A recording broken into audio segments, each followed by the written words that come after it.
आज की कहानी। कोई पैदाइशी विकृत या दुष्कर्मी नहीं होता। स्थितियां और परिस्थितियां उसे दुष्कर्मी और विकृत बनाती हैं। इसके लिए वे तमाम स्त्रियां भी दोषी होती हैं जो ऐसे पुरुषों का विरोध नहीं करती। उस बंद पड़ी मिल में कोई आता जाता नहीं था। उसकी दीवारों का सीमेंट उधड़ चुका था, लोहे के पाइपों में जंग लग चुका था, सारी मशीनें कबाड़ हो चुकी थीं। मिल तक पहुंचने का रास्ता भी खराब हो चुका था।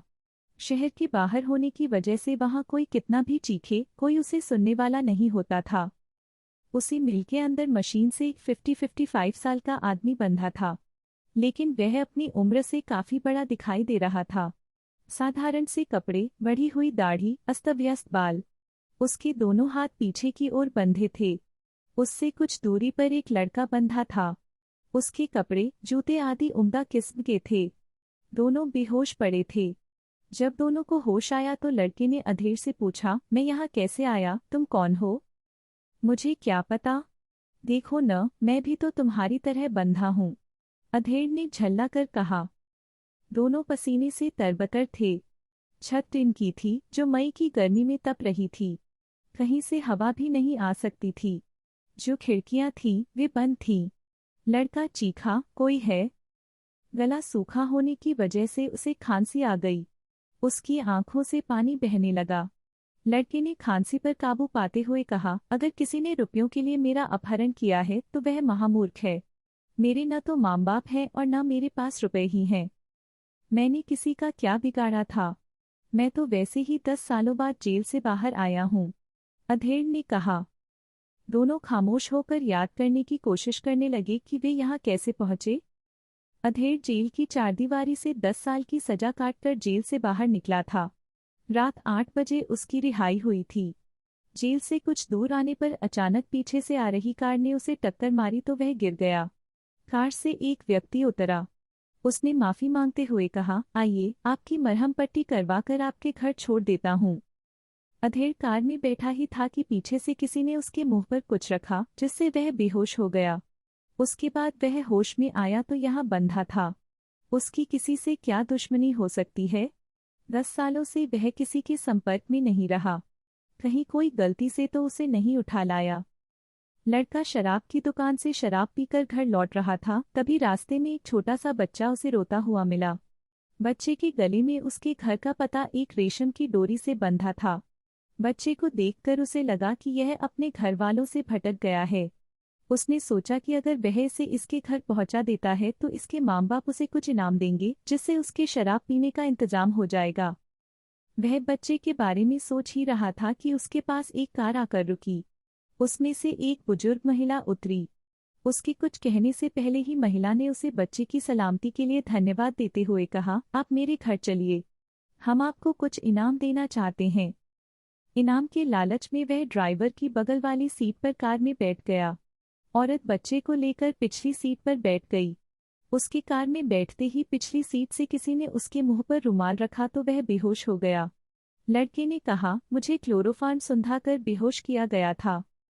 मुझे भी, अधेड़ ने हैरानी से कहा। मेरा अपहरण क्यों किया गया, यह मेरी समझ नहीं आ रहा है। लड़के ने कहा, अपहरण कोई क्यों करता है, पैसों के लिए या फिर बदला लेने के लिए? अधेड़ ने कहा, लेकिन मेरे पास न पैसे हैं और न किसी से ऐसी दुश्मनी है। मैं तो जेल से छूट कर आ रहा हूँ। किस जुर्म में जेल गए थे? लड़के ने होठों पर जीभ फेरते हुए पूछा। तुम्हें उससे क्या लेना? यह सोचो कि हमें यहाँ क्यों लाया गया है। तुम्हारी जरूर किसी से दुश्मनी रही होगी। अपहरण करने वाले को पता होगा कि तुम्हारे पास रुपए नहीं हैं। ऐसा काम करने से पहले आदमी पूरी जानकारी कर लेता है। लेकिन तुम्हारे मामले में तो उसने गलती की है। मेरा मामला अलग है। तुम अपनी बात करो। दोनों बातें कर रहे थे कि तभी दरवाजे के चरमराने की आवाज आई। इसके बाद कदमों की आहट सुनाई दी जो निरंतर उनके करीब आती जा रही थी। एक आदमी जो सिर से पैर तक ढका था, सिर्फ उसकी आंखें दिख रही थीं, आकर उनके पास खड़ा हो गया। लड़के ने पूछा, कौन हो तुम? जवाब क्यों नहीं देते? अधेड़ चीखा, मुझे थोड़ा पानी पिला दो। वह आदमी लौट गया। वापस आया तो उसके हाथ में एक बोतल थी। उसने अधेड़ के मुंह से बोतल लगाई। एक घूंट पीने के बाद अधेड़ उसे उगलकर गुस्से से चीखा, यह क्या है? उस आदमी ने वही बोतल लड़के के मुंह लगा दी। लड़का छटपटाया, लेकिन कुछ बूंदें उसके मुंह में चली गईं। लड़के ने किसी तरह बोतल से मुंह हटाकर हांफते हुए कहा, पेशाब क्यों पिला रहे हो? यह क्या हैवानियत है? अधेड़ ने कहा। उस आदमी ने अधेड़ को एक ठोकर मारी। वह दर्द से बिलबिला उठा। इसके बाद लड़के को उसी तरह ठोकर मारकर बोला, दुष्कर्म करने के बाद रोती गिड़गिड़ाती लड़कियों को तुम यही पिलाते थे ना? लेकिन मैं तो अपने अपराध की सजा काट चुका हूँ। महिला की आवाज सुनकर अधेड़ गिड़गिड़ाया। कभी तो 50 की उम्र में 60 के लग रहे हो खुशाल, उस महिला ने कहा। अपना नाम सुनकर खुशाल ने पूछा, कौन हो तुम? पहले यह पूछो कि यह लड़का कौन है, जानते हो इसे? लबादे से ढकी औरत ने चीखकर पूछा। नहीं, इससे मेरा क्या वास्ता? खुशाल ने लड़के की तरफ अजनबी निगाहों से देखते हुए कहा। यह वही लड़का है जिसके माता पिता अस्पताल जाते समय तुम्हें अपना भाई और इसका चाचा समझकर इसे तुम्हारे पास छोड़ जाते थे और तुम इसके गले में अपने गोदाम का, जहां तुम काम करते थे, पता लटका कर girls hostel, working women hostel, girls school या कॉलेज के पास छोड़ देते थे। जब कोई लड़की या महिला अपनी नारी सुलभ आदत की वजह से इसे तुम्हारे पास पहुंचाने जाती थी तो तुम अपने नीच दोस्तों के साथ इस मासूम बच्चे के सामने उसके साथ दुष्कर्म करते थे। तुम्हारी हरकतों की वजह से इसका दिमाग इतना विकृत हो गया कि यह डॉक्टर, इंजीनियर बनने के बजाय दुष्कर्मी बन गया। तुमने इसके माता पिता से उनका बेटा छीन लिया, इसका पूरा भविष्य छीन लिया। जानते हो इसने क्या किया है? जवानी की दहलीज पर कदम रखते ही इसने अपनी रिश्ते की बहन के साथ वही किया जो तूने इसे सिखाया था। इसके माता पिता ने शर्म से आत्महत्या कर ली। कानून ने तुझे सिर्फ एक दुष्कर्म की सजा दी है। इसके माता पिता को आत्महत्या के लिए विवश करने की सजा और इसे दुष्कर्मी बनाने की सजा तो अभी बाकी है। जिन लड़कियों के साथ तूने दुष्कर्म किया था, बता सकता है उनका क्या हुआ था? इतना कहकर उस औरत ने रिवाल्वर निकाला और खुशाल के दाएं पैर पर गोली मार दी। खुशल दर्द से चीख पड़ा। उसके पैर से खून बहने लगा। बताता हूँ, मुझे मत मारो, मैं सब बताता हूँ। एक लड़की ने आत्महत्या कर ली थी, दूसरी जबरदस्ती करते ज्यादा चोट लगने से मर गई थी, तीसरी ने केस किया, लेकिन कोर्ट से मेरे बाइज्जत बरी होने के बाद उसे ऐसा सदमा लगा कि वह अपना मानसिक संतुलन खो बैठी। सुना है पागलखाने में है। लेकिन तुम कौन हो? लड़का अधेड़ को जलती नजरों से इस तरह देख रहा था जैसे वह उसका अपराधी हो। अपराधी था भी। वह अपने बचाव के लिए गिड़गिड़ाने लगा, मुझे माफ कर दो, मुझे दुष्कर्मी बनाने में इसका हाथ है। फिर मेरे ऊपर तो मुकदमा चल रहा है, सजा तो होनी ही है। हम जैसे पापियों के लिए जेल की कोठरी ही ठीक है। इसी के साथ एक और गोली चली। इस बार लड़के की चीख निकली। गोली चलाने वाली औरत ने कहा, कमीनी, जेल की कोठरी तेरे लिए कुछ नहीं है, जेल इंसानों के लिए है। तुम जैसे राक्षसों के लिए तो मौत ही उचित सजा है। मुझे पानी पिला दो, लड़के ने कहा। तुम और तो मासूम बच्चियों के साथ दुष्कर्म करो और पानी मांगने पर उन्हें पेशाब पिलाओ। अब समझ में आई पानी की कीमत? अब मैं तुम्हें दुष्कर्म की पीड़ा बताऊंगी। तभी दो लोग और आ गए। वे भी उसी तरह लबादे से ढके थे। उनमें से एक के हाथ में लोहे की मोटी रॉड थी तो दूसरे के हाथ में तलवार। उन्हें देखकर लड़के ने पूछा, ये लोग कौन हैं? हम कोई भी हों, तुम जैसों के लिए मात्र मांस का टुकड़ा हैं। तुम्हें क्या फर्क पड़ता है कि हम किसी की माँ हैं, बहन हैं या पत्नी हैं? तुम्हें तो सिर्फ औरतों की चीखें सुनने में मजा आता है। आज देखते हैं तुम कितना दर्द बर्दाश्त कर पाते हो। नहीं, हमें माफ कर दो, गोली मार दो, लेकिन हमें तड़पा कर मत मारो। दोनों एक साथ गिड़गिड़ाए। तुम्हें उस दर्द का एहसास कराना जरूरी है। तुम्हें नपुंसक बनाकर छोड़ देना ही तुम्हारे लिए उचित सजा है। मेरी बच्चियों, मेरी बात सुनो। मैं मरने से नहीं डरता। हत्यारे को अपनी हत्या से डरना भी नहीं चाहिए।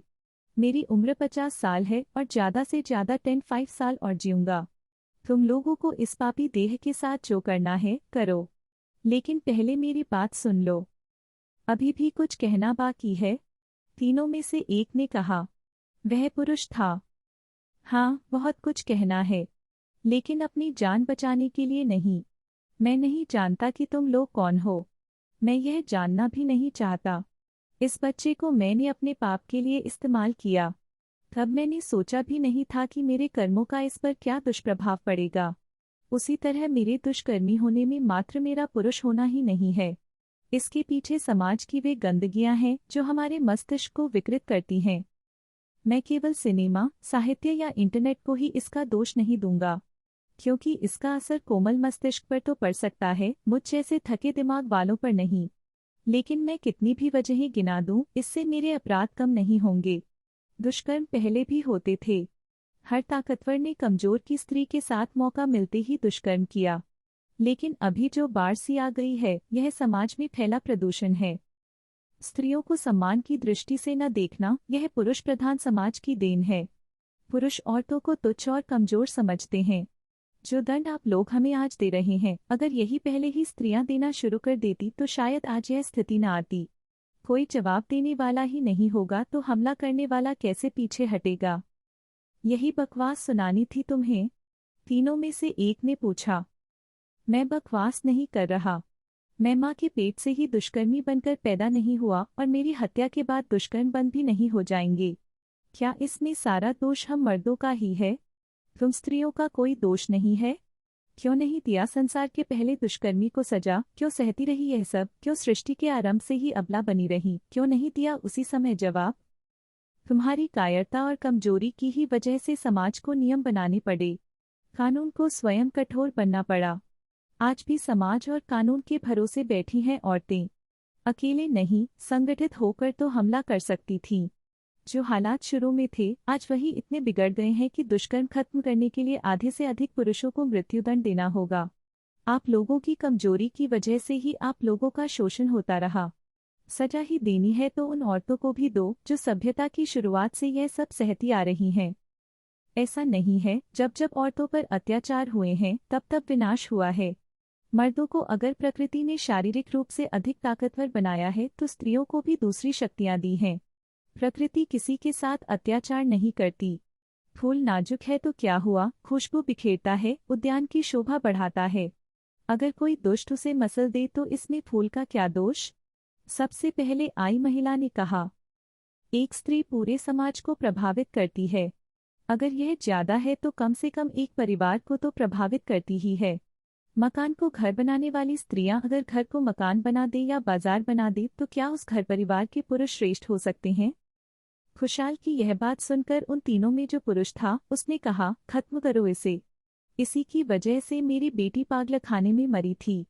यह दुष्कर्मी है, हत्यारा है मेरी बेटी का। डॉक्टर होते हुए भी मैं अपनी बेटी को नहीं बचा सका। इसके जुल्म के आगे मेरी चिकित्सा हार गई। खुशहाल समझ गया कि यह डॉक्टर उसी लड़की का बाप है जिसके साथ उसने दुष्कर्म किया था। उसे सजा न होने पर वह लड़की पागल हो गई थी। इसके अनुसार अब वह मर चुकी है। उसने कहा, मेरी माँ मेरे पिता की गैरहाजिरी में एक आदमी को बुलाकर उसके साथ कमरे में बंद हो जाती थी। एक दिन मेरे चाचा ने उसे देख लिया तो उसने पिता के सामने रोते हुए चाचा पर दुष्कर्म का झूठा आरोप लगाकर उन्हें जेल भिजवा दिया। जमानत पर वापस आकर जब समाज ने, परिवार ने चाचा को प्रताड़ित किया तो उन्होंने आत्महत्या कर ली। जब मेरे पिता ने अपनी आंखों से मां को गैरमर्द के साथ देख लिया तो मां ने अपने प्रेमी के साथ मिलकर उनकी हत्या कर दी। बाद में पकड़ी गई और जेल चली गई। मां की इस हरकत से मुझे सारी स्त्रियां हत्यारिन और कामलोलुप नजर आने लगी। बड़े होने पर मेरा विवाह हुआ। मेरे साथ भी वही हुआ जो मेरे पिता के साथ हुआ था। किसी गैर मर्द की संगत की वजह से मेरी पत्नी ने मुझ पर दहेज प्रताड़ना का आरोप लगाकर जेल भिजवा दिया और खुद अपने आशिक के साथ रंगरलियां मनाती रही। मैं जमानत पर जेल से बाहर आया तो मुझसे तलाक ले लिया। बस उसी के बाद से मैंने औरतों को अपमानित करना शुरू कर दिया। इसका मतलब यह हुआ कि तुम दो औरतों के किए का बदला सारी स्त्री जाति से लेना चाहते थे? लड़की ने पूछा। लड़की की बात का जवाब देने के बजाय खुशहाल ने डॉक्टर से कहा, डॉक्टर साहब, पढ़े लिखे होकर आप भी गैरकानूनी काम कर रहे हैं। आप गुस्से में विकृत हो चुके हैं। मेरा भी मन मस्तिष्क विकृत हो चुका है। आप भले मुझे गोली मार दें, लेकिन इस बात से इनकार नहीं कर सकते कि मेरे दुष्कर्मी होने के पीछे औरतों का हाथ था। बेवफाई और बेहयाई ने मुझे ऐसा बनाया। इसकी छाप मेरे मस्तिष्क पर बचपन से पड़ चुकी थी। तीनों में से महिला ने अपना चोंगा उतार फेंका।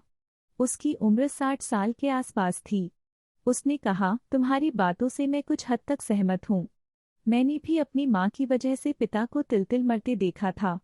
परिवार की वजह से मैं स्वयं भी काफी समय तक अवसाद में रही। लेकिन मैंने खुद को संभाला, पढ़ाई की और डॉक्टर बन गई। एक बेटी को जन्म दिया जिसे तुमने मौत के मुंह में धकेल दिया। तुम्हें अतीत ने विकृत किया, इसकी वजह से तुम्हारे अपराध कम नहीं हो सकते। उन्हें माफ भी नहीं किया जा सकता। इसके बाद खुद को डॉक्टर कहने वाले ने भी अपना चोंगा उतार दिया। वह उस महिला का पति था। बेटी के साथ हुए अत्याचार का बदला लेने के लिए उन्होंने खुशाल के रिहा होने का इंतजार किया था। उसके जेल से बाहर आते ही वे उसका अपहरण करके यहाँ ले आए थे। उसने कहा, एक डॉक्टर होने के नाते मुझे पता है तुम्हें दंड की नहीं, इलाज की जरूरत है। लेकिन तुमने मेरी बेटी के साथ जो जुल्म किए हैं, मैं उन्हें बिल्कुल नहीं भूल सकता। गोली मारकर अपने बदले की आग बुझा लीजिए डॉक्टर साहब। मैं भी अपने इस जीवन से ऊब चुका हूँ। इससे मैं भी छुटकारा पाना चाहता हूँ। मुझे लगता है तुम्हारा जिंदा रहना ही तुम्हारे लिए सबसे बड़ी सजा है। डॉक्टर की पत्नी ने कहा, अगर हमने तुम्हें इस तरह बेरहमी से मार दिया तो तुम्हें और हम में अंतर ही क्या रह जाएगा। उन दोनों की इस बात से दुखी होकर उनके साथ आई लड़की ने कहा, इन्हें इस तरह छोड़ने के लिए हमने इतनी मेहनत नहीं की है। इन्हें छोड़ दिया गया तो ये फिर वही करेंगे, इसलिए इन्हें मार देना ही ठीक है। दर्द से बिलबिला रहे लड़के ने कहा, तुम लोगों का दुश्मन तो खुशाल है, फिर मुझे क्यों बांध रखा है। इसी की वजह से मेरा जीवन नरक हुआ है। इसे मार दो और मुझे छोड़ दो। नाबालिग होने की वजह से जिस दुष्कर्म के जुर्म में तुम रिहा हो गए थे, वह जुर्म रिहाई के योग्य नहीं था। कानून की नज़र में तुम भले नाबालिग थे, लेकिन अपराध की दृष्टि से नहीं। लड़की ने उसकी ओर रिवाल्वर तान कर कहा। दीदी, लड़के ने कांपती आवाज में कहा, मत कहो मुझे दीदी। तू भाई के नाम पर कलंक है। तुझसे बदला लेने के लिए ये लोग यह सोचकर मेरी तलाश कर रहे थे कि जैसा भाई ने किया है वैसा ही उसकी बहन के साथ किया जाए। शुक्र था कि पिता के मित्र होने के नाते ये मुझे अपने घर ले गए, वरना मेरा भी वही हाल होता जो तूने अपने दोस्तों के साथ मिलकर मासूम लड़कियों के साथ किया था। तब तुम यह भी भूल गए थे कि तुम्हारी भी एक बहन है। तू भी किसी का भाई है। वे लड़कियां भी किसी की बहनें थीं। उनका भी भाई रहा होगा। तेरे जैसे हैवान किसी के भाई नहीं हो सकते। मौका मिलता तो तू मुझे भी नहीं छोड़ता। बस करो दीदी, लड़का चीखा, मुझे मार दो, लेकिन इस तरह शर्मिंदा मत करो। मैं भी जीना नहीं चाहता। मैं भाई के नाम पर कलंक हूँ। मैं नशे में होश खो बैठता था। अब अपनी करनी का दोष शराब को दे रहा है। लड़की ने कहा। उसकी सहेली के साथ उसके इस भाई ने अपने दोस्तों के साथ मिलकर क्रूरतम कांड किया था। नीलेश, अब मैं तेरी बहन नहीं, मौत हूँ। हाँ सुरभि, मुझे मार दो। मौत ही अब मेरी मुक्ति का उपाय है। नीलेश ने कहा, लेकिन कोशिश करना कि कानूनी गैरकानूनी रूप से चलने वाला नशे का व्यापार बंद हो जाए, क्योंकि नशे में आदमी अपना होश खो बैठता है। तुम खुद बताओ, डॉक्टर ने कहा, एक बलात्कारी की सजा क्या होनी चाहिए? क्या उसे नपुंसक बना देना चाहिए? आप चाहें तो बना सकते हैं डॉक्टर साहब, लेकिन इससे तो आदमी और भी विकृत हो जाएगा। वह महिलाओं का खूंखार हत्यारा हो जाएगा। खुशाल ने कहा। तो आजीवन कारावास उचित रहेगा? डॉक्टर की पत्नी ने पूछा। लेकिन डॉक्टर साहब, आप उन लोगों के बारे में सोचिए जिन पर झूठे आरोप लगाकर जीवन भर जेल में सड़ने के लिए छोड़ दिया जाता है। यह उनके साथ अत्याचार नहीं होगा। मैंने 10 साल जेल में बिताए हैं। वहाँ आधे से अधिक लोग झूठे आरोपों में सजा काट रहे हैं। तमाम लोगों की न जाने कितने दिनों से सुनवाई चल रही है। तो क्या दुष्कर्मियों को छोड़ दिया जाए? सुरभि ने पूछा।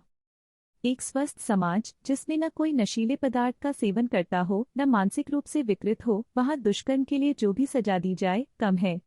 खुशाल ने कहा तो जवाब में सुरभि बोली, ऐसा व्यक्ति दुष्कर्म करेगा ही क्यों जो नशा भी न करे और विकृत भी न हो।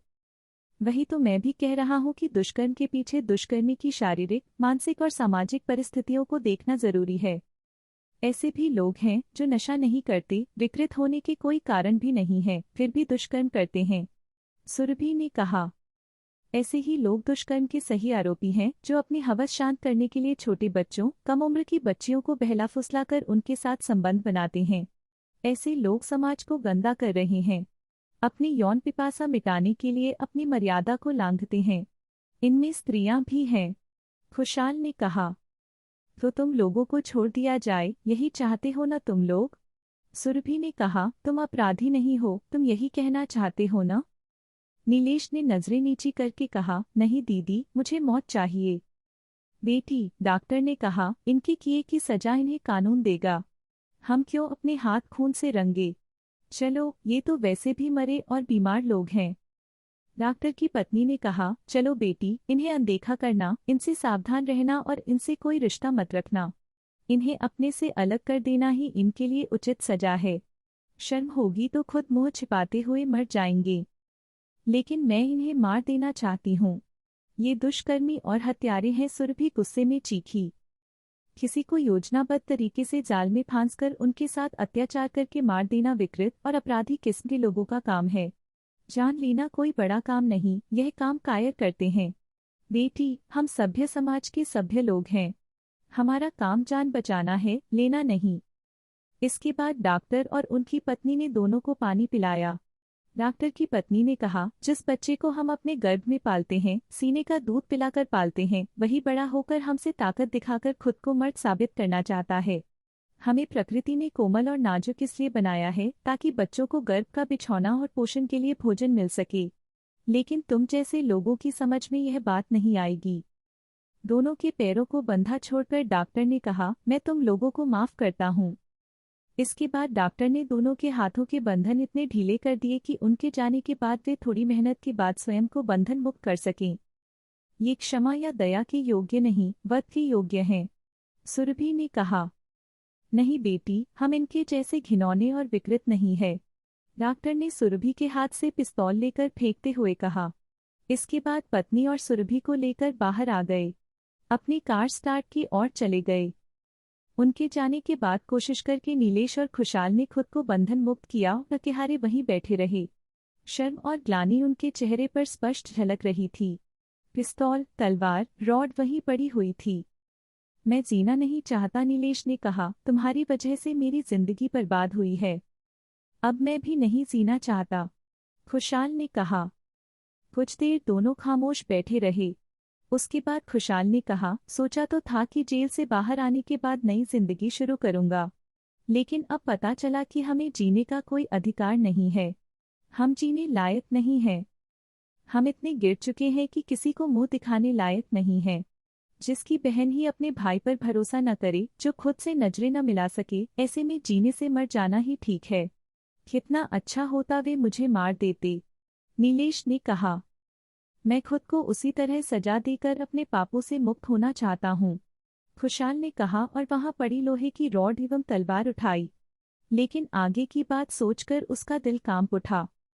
मैं भी स्वयं को वही सजा देना चाहता हूँ जो मैंने लड़कियों को दी है, नीलेश ने कहा। तो खुशाल ने तलवार और रॉड नीलेश की ओर फेंक कर कहा, यह लो, लेकिन हम में इतना साहस नहीं है कि हम स्वयं को उसी तरह बेरहमी से दंडित कर सकें। नीलेश तलवार लेकर काफी देर तक सोचता रहा। उसके बाद तलवार फेंक कर बोला, मैं कायर और डरपोक हूँ। काश हमने किसी लड़की को समझा होता, खुशाल ने रोते हुए कहा। लेकिन मैं खुद को जरूर सजा दूंगा। स्वस्थ समाज के लिए मेरा मर जाना ही ठीक है। पास पड़ी पिस्तौल उठाकर कनपटी पर लगाते हुए नीलेश ने कहा, मैं बूढ़ा हूँ, मुझे मर जाने दो। तुम्हारा जीवन तो अभी शुरू हुआ है। तुम में सुधार की गुंजाइश है। अगर तुम ठान लो तो बेहतर नागरिक बन सकते हो, खुशाल ने नीलेश को समझाते हुए कहा। क्या पता मेरा विकृत मन अपने दोस्तों के साथ नशा करके फिर कोई नीच हरकत कर बैठे। उसके बाद तीनों को अपनी उदारता पर पश्चाताप होगा। इसके बाद वे फिर कभी किसी को और स्वयं को माफ नहीं कर सकेंगे। इसके बाद धांगी की आवाज हुई और नीलेश जमीन पर गिरकर छटपटाने लगा। इसके बाद खुशाल ने वही पिस्तौल उठाकर अपनी कनपटी पर लगाई। उसे उन तमाम लड़कियों की चीखें, कराहें सुनाई दी जिनके साथ उसने दुष्कर्म किया था। वह मन ही मन बड़बड़ाया, मेरे पापों के लिए इससे आसान मौत दूसरी नहीं हो सकती। हम तो इस लायक हैं कि हमारे शरीर में लोहे की रॉड डाली जाए, हमारा गुप्तांग काटकर हमें हिजड़ों की जमात में भेज दिया जाए।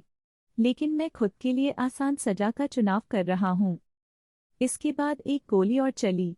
उसी के साथ खुशाल का शरीर एक ओर लुढ़क गया।